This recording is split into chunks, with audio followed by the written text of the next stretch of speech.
ke Pak Purbaya.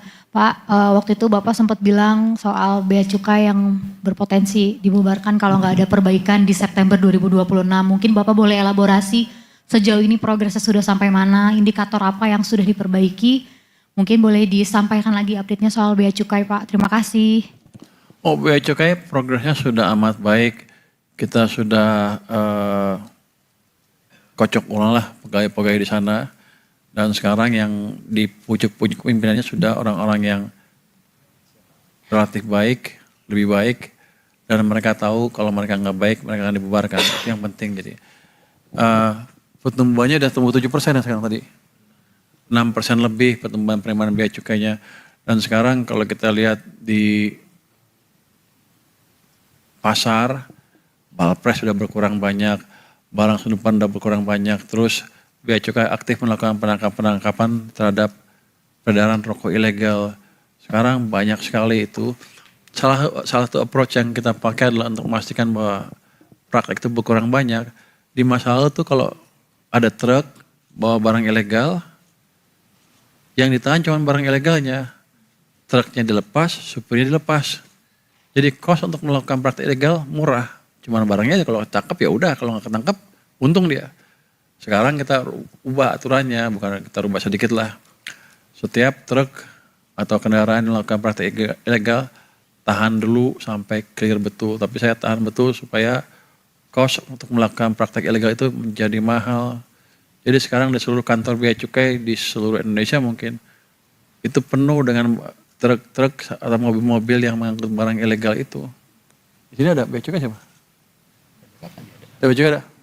Coba jelasin di Semarang ada berapa mobil-mobil itu? Coba. Di tempat lain berapa? Silakan.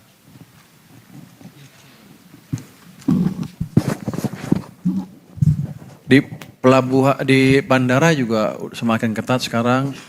Penyelundupan emas banyak yang ditangkap. Silakan, Pak. Siap Pak, izin Pak Menteri dan para pimpinan.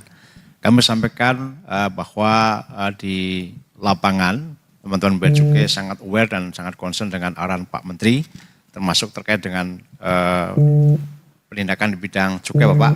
Jadi UR yang selama ini seperti tadi Pak Menteri sampaikan, kita lebih intensifkan untuk ke arah yang lebih membuat efek jerah Bapak. Jadi termasuk terkait dengan barang bukti truk dan pengangkut, kita upayakan untuk bisa ditegah juga Pak, tidak hanya barang bukti berupa barang non cukai Pak. Demikian Pak. Dan peningkatan sangat signifikan Pak. Sekarang kamu dari mana asalnya? Dari PPS Pak, Direktorat Penerimaan Pak, Bapak, bea cukai Pak. Coba misalnya di Semarang ada berapa mobil yang ditahan di kantor bea cukai? Kami globalnya Pak, baru di Jakarta ada berapa di tempat Anda? Siapa? Enggak, Dirjen lapor ke saya. Siapa? Banyak sekali barang-barang truk-truk itu yang ditahan di sana. Jadi itu saya harapkan akan membuat cost untuk melakukan praktek ilegal menjadi mahal sehingga aktivitasnya turun dengan signifikan supaya mereka kapok. Terus kalau kita lihat dari penghargaan atau pidato Presiden ke bea cukai, saya juga sudah melihat, Pak Prabowo sudah melihat ada perbaikan yang signifikan di bea cukai. Kalau dulu dia bilang bubarkan, sekarang dia pernah bilang di salah satu rapat dengan kabinet, bea cukai bisa diperbaiki dan harus bisa diperbaiki. Itu adalah sinyal yang clear bahwa ada perkembangan positif di bea cukai yang diakui oleh pimpinan kita. Jadi kemungkinannya sih bea cukai akan tetap bertahan. Untuk di pelabuhan kita terapkan AI yang cukup signifikan. Mungkin seminggu 2 minggu lagi saya akan bawa media software AI di lapangan yang digunakan di bea cukai, di pusat bea cukai sini, yang link dengan banyak tempat di Indonesia.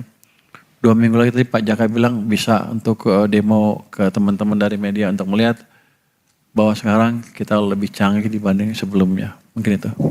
Terima kasih Pak Menteri. Selanjutnya.